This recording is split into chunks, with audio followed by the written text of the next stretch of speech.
ठीक है।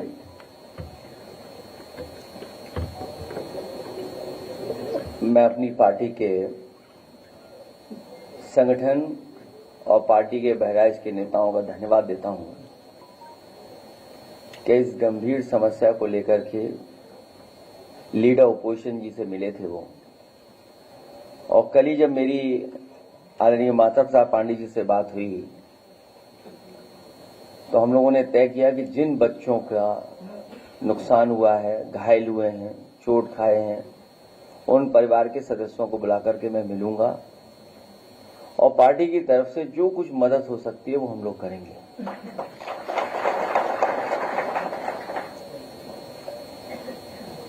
जब से भारतीय जनता पार्टी की सरकार उत्तर प्रदेश में बनी है, जानवरों का आतंक हर जगह देखने को मिल रहा है, चाहे हमारे गांव हों, चाहे हमारे रहसी इलाका शहर हों, और चाहे हम नोएडा गाजियाबाद की कभी कभी खबरें सुनने को मिलती हैं, वहां से भी खबरें आती हैं। और आपको याद होगा कि जिस समय चुनाव चल रहा था, देश के प्रधानमंत्री जी ने कहा था कि उत्तर प्रदेश में जानवरों की समस्या का समाधान हो जाएगा, और उन्होंने अपने भाषण में भी ये कहा कि हमारे पास पूरा रोड मैप तैयार है, इस समस्या का समाधान तुरंत हो जाएगा। लेकिन इधर हम लोग देख रहे हैं हर दिन कोई न कोई एक्सीडेंट हो रहा है, जो सड़कों पे जानवर हैं उससे जान जा रही है। हमारा एक साथी जो यहां खड़े होकर के कह रहा है, ये सच्चाई है कि पूरे उत्तर प्रदेश में लगातार जो छोटा पशु हैं, जानवर हैं, उनकी वजह से जान जा रही है। और इधर समाजवादी पार्टी ने विधानसभा में भी सरकार को जगाने की कोशिश की, टाइगर से, लेपर्ड से, जो हमारे जंगल के किनारे वाले जिले हैं उनमें समय समय पर जाने गई हैं, जिसमें बिजनौर है, पीलीभीत है, लखीमपुर है, आपका सीतापुर है, आगे बहराइच है, श्रावस्ती है, बलरामपुर है। इन तमाम जिलों में सूचनाएं हैं जहां पर जानवर आए हैं, जंगलों से निकल करके आए हैं और अटैक किया है, जिससे बड़े पैमाने पे लोगों की, किसानों की, गरीबों की जान गई। और इधर जो सुनने को मिल रहा है और देखने को मिल रहा है कि गीदड़ की वजह से पूरे के पूरा जो हमारा क्षेत्र है परेशान है, लोग भयभीत हैं, डरे हुए हैं। हमारे तमाम पत्रकार साथी भी मौके पे गए हैं, परिवार के सदस्यों से मिले हैं, उनकी बातचीत भी उन्होंने दिखाई है। और सरकार अभी भी गंभीर नहीं है। कभी सरकार ड्रोन उड़ाती है, कभी मुख्यमंत्री जी गोदी में बच्चे लेकर के ये साबित करने की कोशिश करते हैं कि सब बच्चे सुरक्षित हैं और हमने मदद कर दी है। और जब मदद भी की गई तो उसमें भेदभाव हुआ है। कम से कम सरकार को गरीब के साथ भेदभाव नहीं करना चाहिए। इन्होंने गरीबों के साथ भी भेदभाव किया है। समाजवादी पार्टी की मांग है कि जिन बच्चों की जान गई है उन परिवार के सदस्यों को 10 लाख रुपए की मदद हो, और जो घायल बच्चे हैं उनको 1 लाख रुपए की मदद सरकार को करनी चाहिए, और उनका पूरा का पूरा इलाज और सुरक्षा का इंतजाम होना चाहिए। जानवर जान ले रहे हैं यहां पे तो। और जिन्होंने, जैसा मैंने पहले कहा कि जिन्होंने जानवर की समस्या को खत्म करने के लिए बड़े बड़े वादे किए थे, उन लोगों की जवाबदेही निश्चित होनी चाहिए और वादा खिलाफी पर सवाल भी उठने चाहिए। जानवरों की समस्या से निपटने के लिए एक एसटीएफ बनानी चाहिए, और या फिर गीदड़ की समस्या का समाधान के लिए ये भी केस एसटीएफ को ट्रांसफर कर देना चाहिए। जो लोग देखते ही कहते हैं ठोक दो, कम से कम उस एसटीएफ को ये नया काम देना चाहिए कि गीदड़ों को भी ठोक दें। जानवरों के इनकाउंटर की जगह उनके रिहायशी जंगलों को अवैध कटाई से रोकने की जरूरत है। और सच्चाई ये है, जब से भारतीय जनता पार्टी की सरकार आई है, बड़े पैमाने पर जंगल की कटाई होना शुरू हुआ है, बड़े पैमाने पर जंगल काटे जा रहे हैं। जानवरों की समस्या से निपटने के लिए बुलडोजरी सोच से उभरना होगा। उन आईएएस अधिकारियों और मंत्रियों में दंडात्मक कार्रवाई होनी चाहिए जिन्हें इन कामों पर तथाकथित रूप से लगाया गया था। अगर आपको याद हो, एक नोडल ऑफिसर तैयार किया गया था। एक नोडल ऑफिसर की जिम्मेदारी थी जानवरों की समस्या का समाधान के लिए। आखिरकार उन नोडल ऑफिसर पे क्या कार्रवाई हो रही है? क्या कोई दंडात्मक कार्रवाई सरकार ने की है कि नहीं किया? ये क्या सरकार करेगी उन पर? इस काम के लिए दिया गया अरबों का फंड कहां गया? क्योंकि वाइल्ड लाइफ मैनेजमेंट पे जो खर्चा होता है या समय समय पे जो सूचना मिलने पर सरकार खर्च करती है, आखिरकार वो अरबों रुपए का क्या हुआ पैसे का? क्या वजह है कि उनके अपने लोगों को बंदूक लेकर के निकलना पड़ रहा है? या हो सकता है कि जिन मंत्री का विभाग है उन्हें भी काम करने का मौका न मिल रहा हो, उन्हें काम करने न दिया जा रहा हो। इसलिए हमें उम्मीद है कि इन भेड़ियों की समस्या का समाधान सरकार जल्दी ढूंढेगी और अगर इन भेड़ियों को नहीं पकड़ पा रहे हैं तो ठोको नीति के तहत एसटीएफ को भी ये जिम्मेदारी दे दी जाएगी। एक तो ये कि अभी मुख्यमंत्री योगी आदित्यनाथ वहां पर पीड़ित गांव में गए थे जहां पर भेड़ियों का प्रभाव है। उन्होंने आंकड़े घायलों के बीच दिखाए हैं और मृतकों के आपकी लिस्ट में 60 घायल हैं और मृतकों की संख्या लगभग 10 से बता रहे, कुछ लोग आ नहीं पाए। ये अंतर क्यों है सर? सरकार क्यों बताएगी या क्यों आंकड़े सही देगी? सरकार तो हर बात छिपाना चाहती है। अब इन जिलों में बाढ़ है, जितने भी हमारे तराई के क्षेत्र हैं सब में बाढ़ है। सीतापुर में बड़े पैमाने पर बाढ़ है, पीलीभीत में बड़े पैमाने पर नुकसान हुआ है। शाहजहांपुर से लेके जितना इलाका है बाढ़ से प्रभावित, और गोरखपुर खुद मुख्यमंत्री जी का जिला, वहां पे लोग महीनों से परेशान है बाढ़ के कारण। तो सरकार क्यों सच्चाई बताएगी? सरकार तो हर बात छिपाना चाहती है और कभी कभी छिपाने के लिए हमारे मीडिया के साथियों का भी सहारा लेते हैं। थोड़ा सा लंबा है, मैं कर दे रहा हूँ, आप अच्छे से बता देंगे।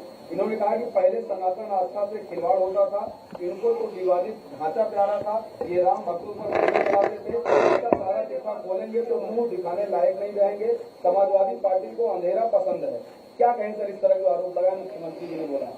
इधर मुख्यमंत्री जी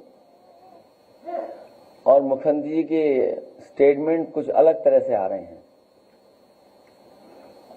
समाजवादियों ने और खासकर मैंने कभी किसी संत, किसी अपने महंत, किसी सन्यासी के बारे में कुछ नहीं कहा।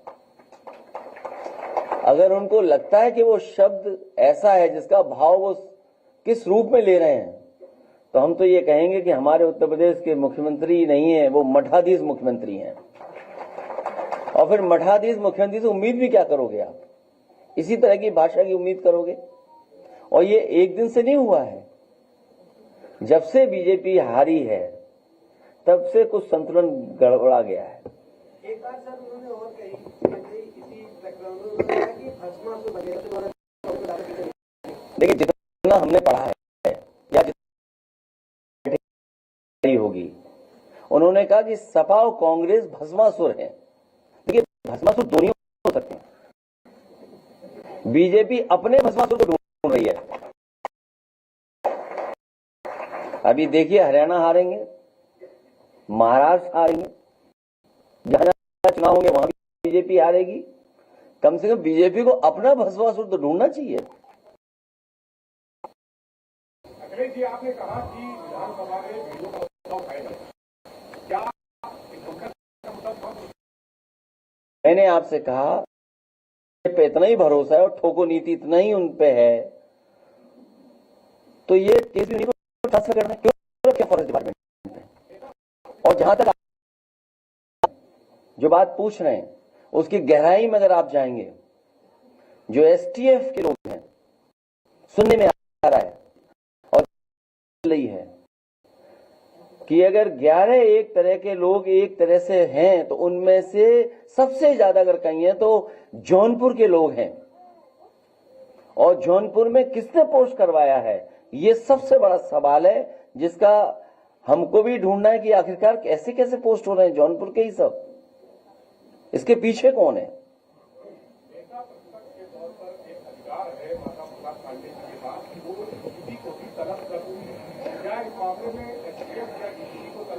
मैं तो कहूंगा लीडर ऑपोजिशन का अधिकार है तो वो बिल्कुल उसका इस्तेमाल करें। जो अधिकारों के, देखिए आप हमें और लीडर ऑपोजिशन को नहीं बताओगे हमें क्या करना है। अगर अधिकारों में आ रहा होगा तो मैं कहूंगा कि उस अधिकारों का इस्तेमाल हो। जौनपुर का इशारा क्या इलेक्ट्रिक की तरफ भी है?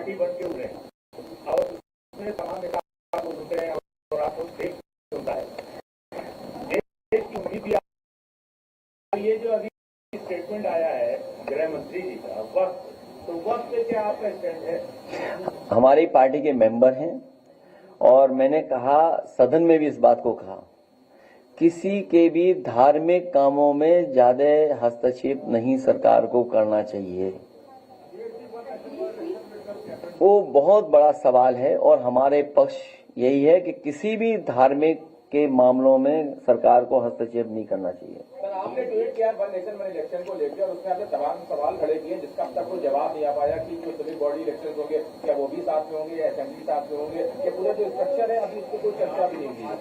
देखिए ये बड़ी साजिश है दरअसल, आपको हमको सबको उलझाने में। आपको याद होगा महिला आरक्षण की बात हुई थी, क्या महिला आरक्षण लागू हो जाएगा? क्या सरकार इस बात के लिए तैयार है कि कब तक महिला आरक्षण लागू हो जाएगा? और फिर जो रिपोर्ट में बता रहे हैं कि 18,626 पेज थे, 18,626 पेजेस की रिपोर्ट थी ये, वन नेशन वन इलेक्शन, और 191 दिनों में पूरी हुई है ये पूरी। लगभग 100 पेजेस प्रतिदिन का आंकड़ा है अगर हम हिसाब किताब लगाएं तो। इसी से पता चलता है कि इसके बारे में कितना सतही पर दिखावटी चर्चा हुई होगी। तो सोचिए कितना चर्चा हुई होगी। अगर इतनी बड़ी रिपोर्ट थी 18,626 पेजों की, तो क्या चर्चा हुई होगी उस पर। दरअसल ये भाजपाई रिपोर्ट है जो तैयार हुई है। वन नेशन वन इलेक्शन और वन डोनेशन।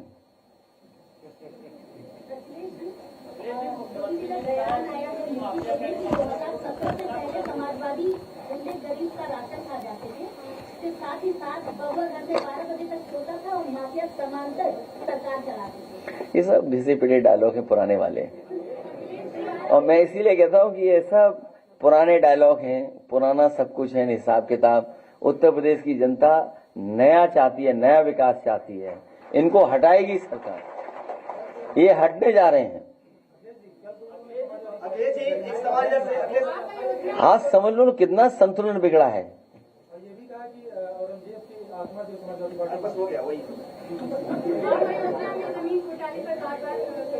देखिए कल आपने पीड़ित परिवार, मैंने आपसे कहा और कई बार मैंने आपसे आपके बीच में इस बात को कहा कि उत्तर प्रदेश सरकार को कम से कम टॉप 10 माफियाओं की सूची जारी करनी चाहिए। वो टॉप 10 माफिया कहां हैं और किस दल में, इसकी सबको जानकारी हो जाएगी। मुख्यमंत्री जी पहले मुख्यमंत्री हैं जिन्होंने अपने मुकदमे वापस लिए हैं, और कितने गंभीर मुकदमे लिए हैं, कितने गंभीर मुकदमे लिए हैं, ये हमारे आदरणीय माता प्रसाद पांडे जी सब जानते हैं उनके बारे में। और अगर विस्तार से सुनना चाहो तो मैं कहूं माइक उन्हें दे दूं। तो ये जो मुख्य मुद्दे हैं उन मुद्दों से ध्यान हटाने के लिए मुख्यमंत्री जी लगातार इस तरह की बातचीत कर रहे हैं। एक सवाल है कि आपको लगता है कि सरकार आपके विधायकों पे भी, आपके कार्यकर्ताओं पे बदले कार्रवाई कर रही है? जाहिद बेग जो आपके एमएलए हैं, उनकी नौकरी की मौत पर अबेटमेंट टू सुसाइड का मामला दर्ज किया गया, उनकी पत्नी पर। देखिए, बहुत दुखद है कि अगर ऐसी घटना हुई है कहीं, क्योंकि हर एक के घर में कोई न कोई काम करने वाला व्यक्ति या इस तरह का रहता है। कभी कोई घर परिवार वाला नहीं चाहेगा कि ऐसा हो जाए, उसके घर में ऐसी घटना हो जाए।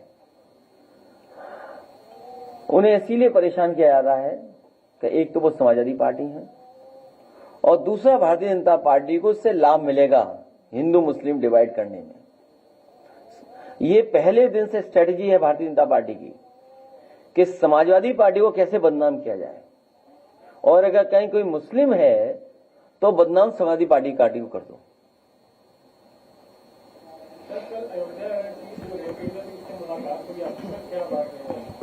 उसने मुझसे कहा कि सुरक्षा मिलनी चाहिए, उसे न्याय मिलना चाहिए, और जो दोषी हैं उनके खिलाफ कार्रवाई हो, उसकी नौकरी जो मंदिर परिषद में थी उसकी नौकरी न छीनी जाए, और उसके परिवार के ऊपर अननेसेसरी दबाव न बनाया जाए, क्योंकि सरकार कोशिश कर रही है कि दबाव बनाया जाए, क्योंकि उसमें भारतीय जनता पार्टी के ही लोग शामिल हैं। तो कम से कम मुख्यमंत्री जी मिल्कीपुर गए हैं, उस बेटी के न्याय दिलाने के लिए भी कुछ न कुछ कहेंगे। देखिए, आपने एसटीएफ का जिक्र किया, जॉनसन का जिक्र किया, थोड़ा उसको एलैबोरेट कर दीजिए। फंड बचेगा क्योंकि बार-बार खराब हो रहे हैं। पहले फेज में हम और विधानसभा के चुनाव कराएंगे, 100 दिनों के भीतर निकाय चुनाव कराएंगे। इस पर समाजवादी पार्टी का एग्जैक्ट स्टैंड क्या है? लोकसभा में जब टेबल होगा तब क्या आप लोगों का क्या है? कल को भारतीय जनता पार्टी ये कहेगी, क्योंकि वन नेशन वन इलेक्शन हो जाएगा। चुनाव आयोग का काम क्या है फिर? चुनाव आयोग में भी जो अधिकारी हैं, कर्मचारी हैं, उन पर भी बहुत खर्चा होता है। और आप साजिश से सावधान इसलिए रहिए कि इसमें कर्मचारी और अधिकारी आउटसोर्स किए जाएंगे, लेटरल एंट्री से लाए जाएंगे। मान लीजिए अगर लेटरल एंट्री से लाए गए तब, और अभी भी आपको जानकारी होगी जहां जहां चुनाव है 10 सभी बीएलओ हटा दिए गए हैं, अगर उनका कहीं भी किसी तरीके से समाजवादी पार्टी या समाजवादी पार्टी से झुकाव है या उनके नाम के आगे कुछ अगर लिखा है तो ये तो आपको भी पता है।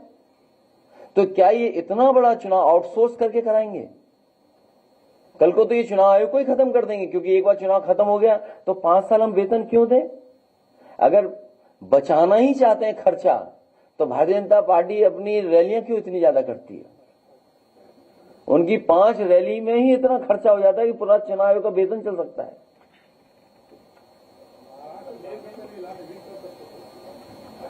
और अपनी पार्टी के राष्ट्रीय अध्यक्ष का भी चुनाव कर सकते थे।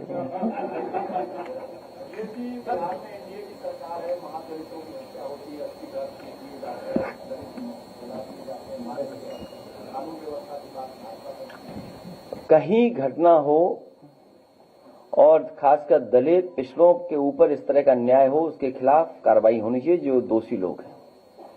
और भारतीय जनता पार्टी का डबल स्टैंडर्ड कोई पहली बार नहीं है, डबल स्टैंडर्ड उनका हमेशा रहा है। डबल स्टैंडर्ड आप याद होगा जब यहां पर गवर्नर थे राम नाईक जी, डीएम एसएसपी अधिकारी कौन पोस्ट हैं उनके बारे में हर दिन चर्चा करते थे। और आज आप बताइए टॉप में कौन सा पोस्ट है? कई ऐसे अधिकारी पोस्ट हो गए हैं जिनके कारण बहुत सारे लोग कुछ बनने से पहले रिटायर हो गए। न जाने कितने ऐसे अधिकारी हैं जो वहां तक पहुंच सकते थे, उन्हें मौका मिल सकता था, वो रिटायर हो गए सब। पाकिस्तान ने कहा है कि 35 के 370 के भेड़िया से बचाओ।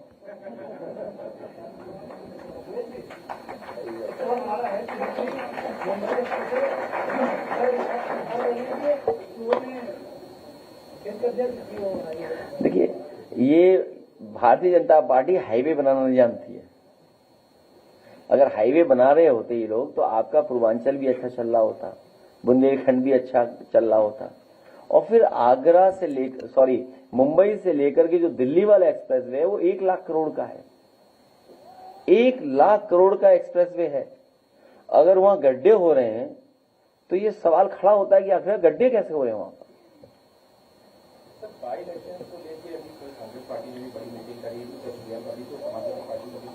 नहीं, ये तो अच्छी बात है कि दूसरे दल भी लगे हुए हैं गठबंधन को जिताने के लिए, हैं? तो वो तो पॉलिटिकल पार्टी है, वो क्यों नहीं लड़ेंगे, क्यों नहीं अपना काम करेंगे? वो तो अच्छी बात है उनके काम करने से। फिलहाल दोनों दल तैयारी कर रहे हैं।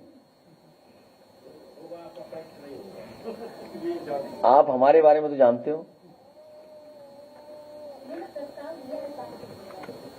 नहीं, इस समय देखिए, अगर भेड़िए से अलग हो जाओगे तो बड़ी दिक्कत में आएंगे हम और आप लोग। इतने परिवार के लोग बैठे हुए हैं, दुखी परिवार। आप सुनिए, मैं तो एक बच्चे से सुन रहा था अभी, मैंने कहा उसके चोट जो झपट्टा मारा जो, तो बोले पिता ने बताया कि पिता ने बचाया उस बच्चे को। सोचिए आप, तो कितनी दहशत में परिवार रह रहे होंगे। और फिर तब कि उनपे घर भी ऐसे नहीं है जहां पर सुरक्षित सो सकें। और बाढ़ के समय पर सोचो कैसा जीवन यापन होगा, न खाने को, न कुछ इंतजाम दवाई का, न पीने को पानी है। और गरीबी आप दिखाई दे रही, कैसी गरीब हालत में रह रहे हैं। और बहुत सारे, ठीक बात है भाई, इतना तो लिबरल होना चाहिए सरकार को। अब आप कह रहे हो कि उसकी क्योंकि बॉडी नहीं मिली इसलिए मदद नहीं होगी। अच्छा, वो गरीब परिवार के सदस्य, वो दुख में है, उनके सामने परेशानी है, वो खुद चाहते हैं कि उनका बच्चा मिल जाता, क्या वो नहीं ढूंढ रहे होंगे? बताओ, एक बच्चे के लिए अगर एक बच्चे की डेड बॉडी नहीं मिली तो उससे मदद नहीं कर रही सरकार। ये है सरकार। तभी मैंने कहा कि जो क्रोध करेगा वो योगी नहीं हो सकता, इसलिए मठाधीश मुख्यमंत्री हैं ये। कानून व्यवस्था को लेकर कल कांग्रेस ने प्रदर्शन किया था, लेकिन बीजेपी के लिए कोई काम नहीं है, तो ये प्रदर्शन ही चल रहा है। मैं आपको बता रहा हूं कि बीजेपी इतना बुरा हारेगी उत्तर प्रदेश में जिसकी आप कल्पना नहीं कर सकते। लोग इंतजार कर रहे हैं बस चुनाव कब हो जाए।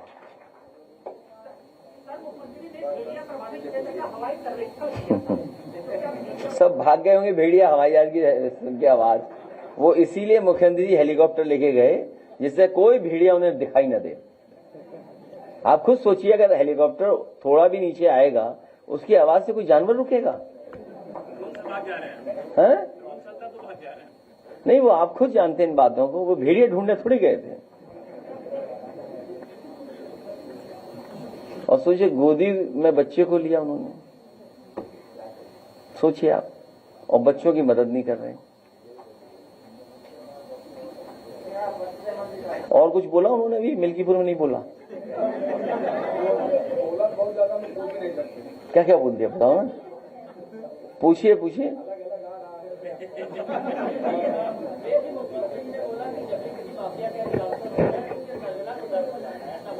वो कई बार बोल चुके हैं। अच्छा, आप बताओ। नहीं, आप देखिए, मेरी भी तस्वीर देख लो आप और उनकी भी तस्वीर देख लो, माफिया कौन लगे ये बता दो।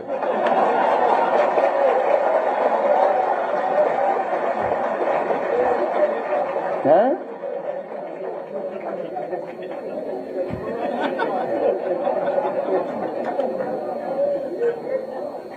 और नहीं मानते ये सवाल उनसे पूछ के देख लो।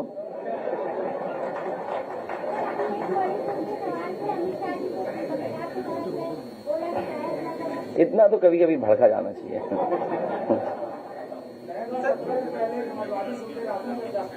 क्या कह रहे हैं?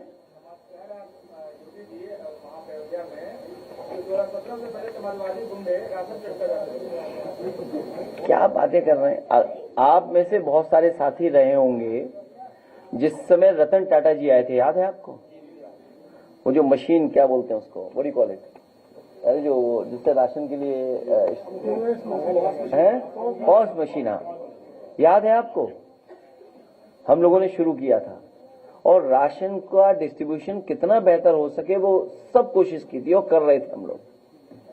ये दे वे कुछ नहीं रहे मुख्यमंत्री, क्या दे रहे हैं बताओ? चुनाव था तब क्या दे रहे थे? रिफाइंड तेल, चना, और अब क्या मिल रहा है? अब क्या मिल रहा है?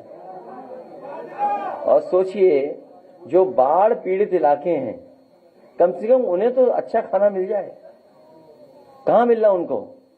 आप बगल में दिखाइए जहां पर ये गोंडा में बाढ़ है, क्या दे रहे हैं ये लोग, कैसी पूड़ी दे रहे हैं, क्या सब्जी दे रहे हैं, क्या खाने का इंतजाम कर रहे हैं, कहां पानी का इंतजाम कर रहे हैं, कहां दवाई का इंतजाम कर रहे हैं।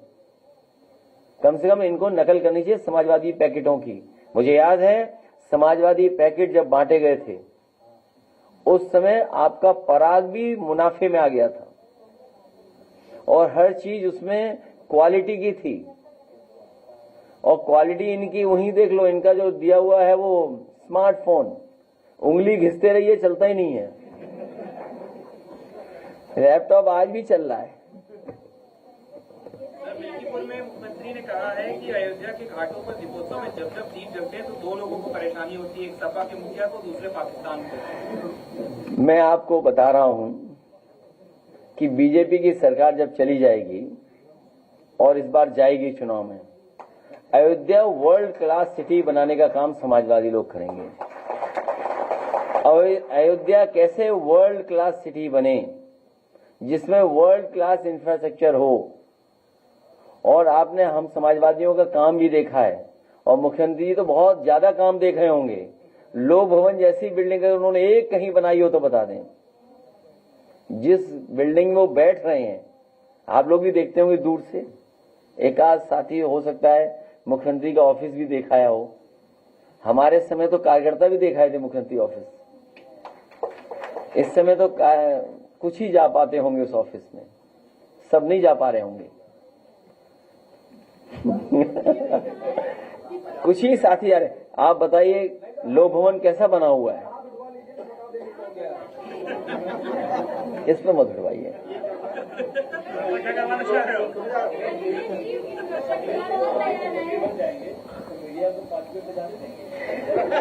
नहीं, जैसे देखिए ऐसा है, कहाँ जाना चाहते हैं आप बनवा दो, आपकी परमानेंट कुर्सी वहां लगवा दूंगा,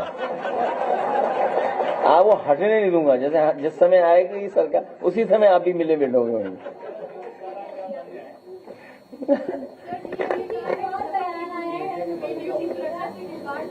आप कैसी बातें कर, अच्छा आप एक काम करिए, एक तस्वीर उनकी रखिए, एक तस्वीर हमारी रखिए, दोनों में कौन क्या लग रहा है बता दो आप। दोबारा क्यों बुलवाते हो बात? नहीं, और मुकदमे कितने उनके ऊपर सोचिए आप, कितने मुकदमे रहे उनके ऊपर और कितनी गंभीर धाराओं के मुकदमे हैं उनके ऊपर। इलेक्शन पर से जरा बता दीजिए। अच्छा ये पत्रकार हो क्या नहीं, वैसी कुर्सी लगा दें हम आपकी। अच्छा तब ठीक है। अच्छा तो रहेंगे आप, फिर अभी नहीं जा पाए होगे शायद, हम ले चलेंगे।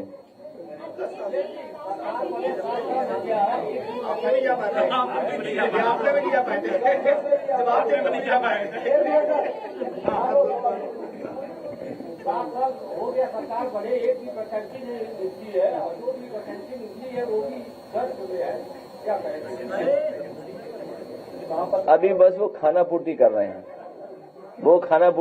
हैं, उन्हें जाना है बस। सर वो सवाल जरा थोड़ा सा अधूरा रह गया, क्या यूपी में चुनाव में कांग्रेस समाजवादी पार्टी साथ मिलकर लड़ेगी या अलग अलग लड़ेगी? क्योंकि अलग दूसरे राज्यों में इंडिया गठबंधन लड़ेगा। हाँ, इंडिया गठबंधन।